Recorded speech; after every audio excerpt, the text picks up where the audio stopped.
Hey, Emily. I was wondering if you wanted to hang out with me this weekend.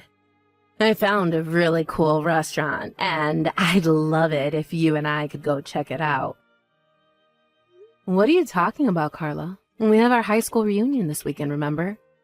Did you forget about that or something? Wait a second.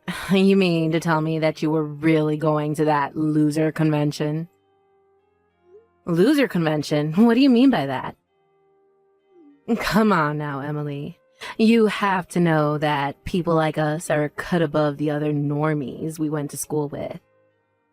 We've already achieved more in our lives than any of them probably will for decades to come.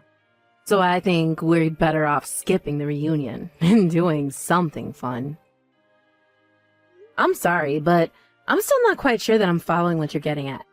I mean, you don't really feel that way about everyone that we've gone to school with, right?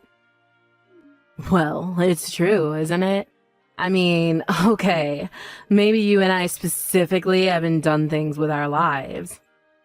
But we're both engaged to people who have, isn't your fiancé the general manager of the company he works for? Because my fiancé owns his company. My point is that we're better than the rest. And, we should act like it. Carla, I really don't know what to say to any of this right now. I don't get why you're having such a hard time accepting the facts when they are right there. We just did better than everyone else in school.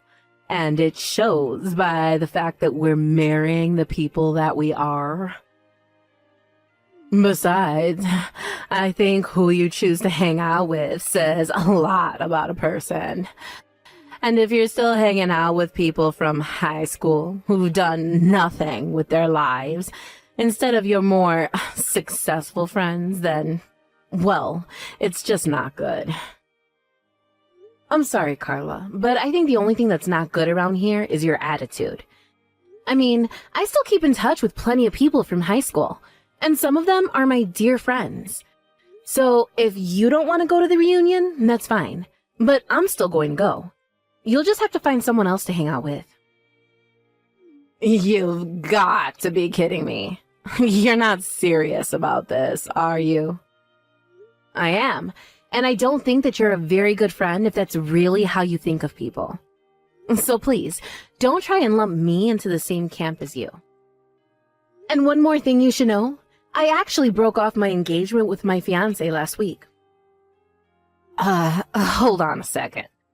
You mean to tell me that you were going to marry a general manager and you broke it off? Besides, I heard that your fiancé was in line to inherit the whole company since he's the CEO's son, after all. Well, a lot happened between us, and we realized the marriage just wasn't going to work out. But I'm free next month if you want to try and hang out, just the two of us then. I can let you know what times I actually have available in a little bit. You think I would ever lower myself to hang out with you now? What is that supposed to mean? Haven't you been reading any of my messages at all? It's all about who you know and who you're seen with. And if you're not a winner like me, then I really shouldn't be wasting my time talking to a loser like you. So now, I won't be hanging out with you anytime soon. Hey, Emily. I just walked outside my door and found all kinds of cooked food on my doorstep. And it's basically all the things that I love to eat. Even some of my favorite snacks are in here too. Did you leave all this here for me? Wow, you found all that a lot faster than I thought you were going to. But yes, I was a bit worried about you, so I went out and got you some treats. Wait, what? What do you mean? Why were you worried? Well, you're always talking about how busy you are with work and how you barely even have time to eat. So I just thought it'd be nice and bring some food straight to you. But I don't get it. We broke up, right? We even called off our engagement, so I don't understand. Especially after the reason why we had to break things off was so ridiculous. I'm surprised you still want anything to do with me. Hey, it's not like I don't get why we wouldn't have worked out. I mean, you started a company with your friend and it all went belly up. You were the one who told me that you just couldn't marry me like that. So in a way, you kind of did it all to yourself. But what other choice did I have but to call it off? I mean, I wanted to give you the world. I was planning a huge wedding for us, but then my friend screwed up our big project and our whole company fell apart.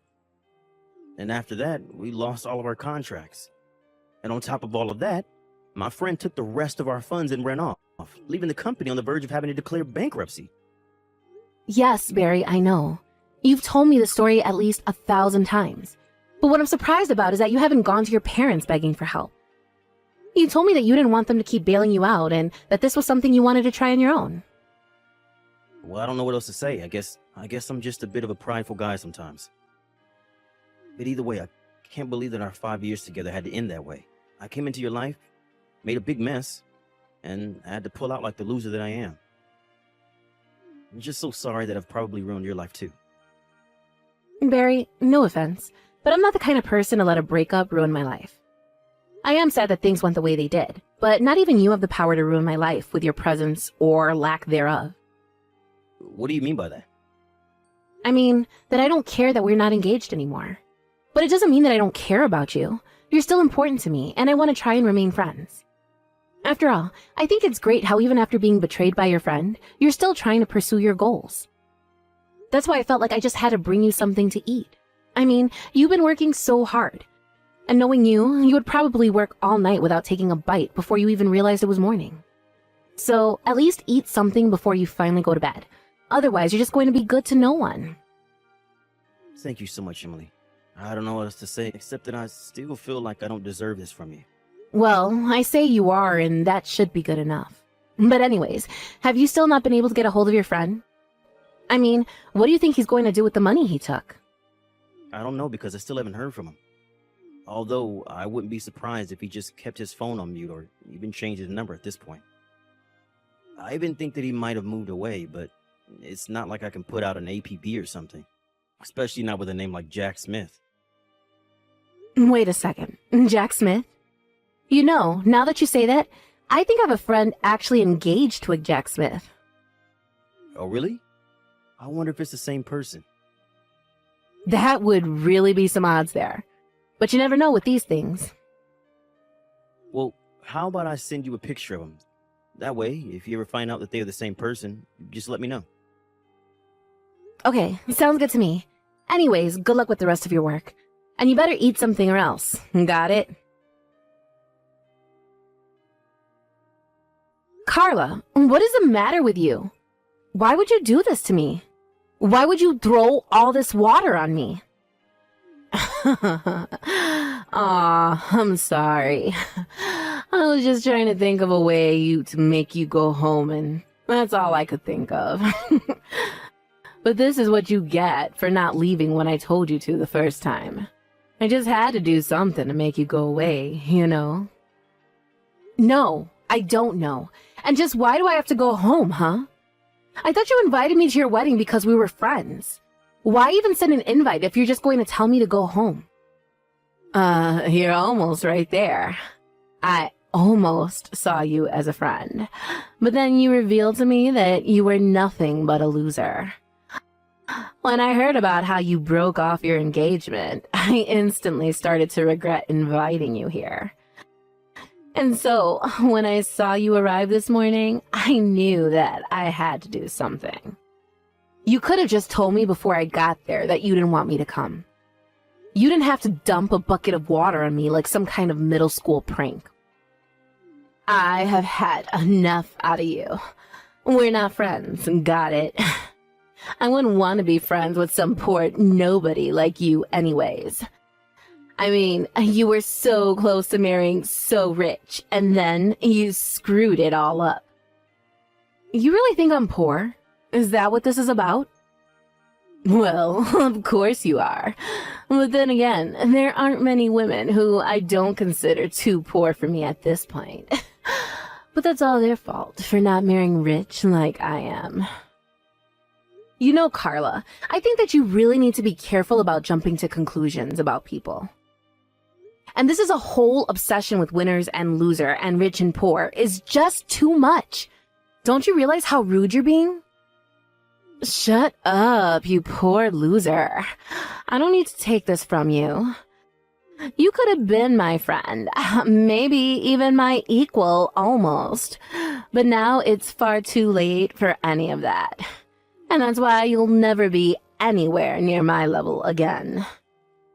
What are you talking about? I'm talking about how you'll never be able to afford an amazing wedding like mine. And you'll never be able to live in the amazing condo building that I live in either. And you'll certainly never get a $30,000 wedding ring like I have. And you'll never be across your entire life as a sad, pathetic loser. I'm not like other women. I'm special. I'm the winner. I'm the best. I don't even think that I can keep talking to you like this. But if you want me to go home, then fine. I'll gladly do that. Good. Leave. Now. Nobody wants you here anyways.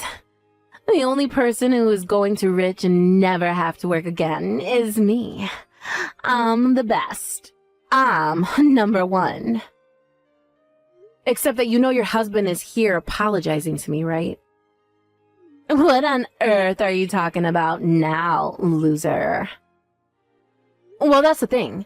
Your amazing winner of a husband is here on his knees begging me for forgiveness. He's still here in his tuxedo right now. I don't think I've seen a man do anything like this in a tux. It's kind of hot, actually. Literally, what are you talking about? Why would my husband be apologizing to you? Well, because you did something he feels that he needs to say sorry for. Of course, I don't see any reason why I should forgive you. Have you actually gone crazy or something? Start making sense now. I guess he's also very sorry because he ruined my engagement and ran off to get married himself. Hold on a second. I am so lost here. I mean, all I did was pour a little water on an unwanted loser. Why would my husband have to apologize to you for anything? Did he forget we're better than you? You don't get it. This is much bigger than you and your dumb prank. You see, it's your husband's fault that my engagement was called off. That's why he's here begging. But how? I still don't get it. Well, because it's his fault that my fiancé Barry and I had to call off our engagement. You see, Barry and Jack started a business together. But your new husband Jack made some pretty huge mistakes that ended up costing the company a lot. But instead of taking responsibility for them, he stole the rest of the company funds and ran off. My fiancé Barry was embarrassed and crushed that he said he wasn't worthy of me and called off the engagement. Wait just a minute. You're telling me that my husband and your fiancé started a business together? This is the first time I'm hearing about this. I didn't have too many details about what happened either, but Barry mentioned the name of his partner, and I realized it was the same as your then fiancé. I thought it might have been a coincidence, but then Barry showed me photos of them together, and I knew they were one and the same. Anyways, I confronted Jack in the changing room, and he admitted to it all, so naturally, I informed the police. But don't worry, I know that you want to have your wedding, so I told them not to show up until after the vows had been exchanged. But I guess I won't be here to see it since I'll be going home.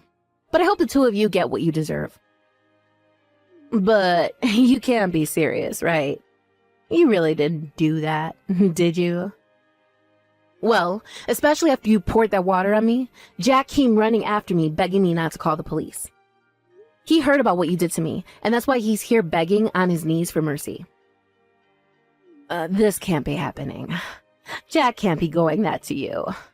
My husband would never. Well, I'm afraid he is. Of course, the whole situation was made much worse by the way you treated me. But anyways, the police have already been informed, so it's too late to change anything now. Oh, come on. You don't have to do this. I would be less concerned about that and more worried about wrapping up your wedding before the police get there. Emily, thank you so much. I can't believe you managed to track Jack down. You don't know how much worrying you just saved me. Well, it really all was quite lucky, if I'm being honest. But anyways, I'm just glad that we could find him. Anyways, what about you? How are you doing? Are you eating like I told you to? Yeah, don't worry. I've been eating out of that care package that you sent me, and I feel like a new man now. Some other good news. I feel like I might be able to restart my company. Really? You think you can turn things around? Yeah. I know that I've basically lost all of my clients, but now that Exodus has stopped and I'm left with the ones that really believe in me. Not only that, but they understood my situation and said that they would recommend my business to associates here. And I've already started getting calls from new people wanting to work with me, so now I think I have enough funding to keep my project going. Barry, that's incredible. Congratulations on that. That's so amazing. I knew that things would work out for you. It's not me. I've just learned so much about business ever since I was little from my parents. I mean, I feel lucky that I was born into the family that I was, but also because of it, it means that I understood the risks of doing business. But there's one more thing that I'm hoping to set right now, and that's you. Me? What do you mean by that? I mean that after Jack stole my money, I told you that I could marry you, but this whole experience has taught me that I really need you. And now that we caught Jack, I want to ask again, will you marry me? Because if you say yes, I promise that I'll never let you go no matter what. I swear I'll do everything in my power to make you happy. Oh, Barry, I want to say yes, but I know you and your business too well.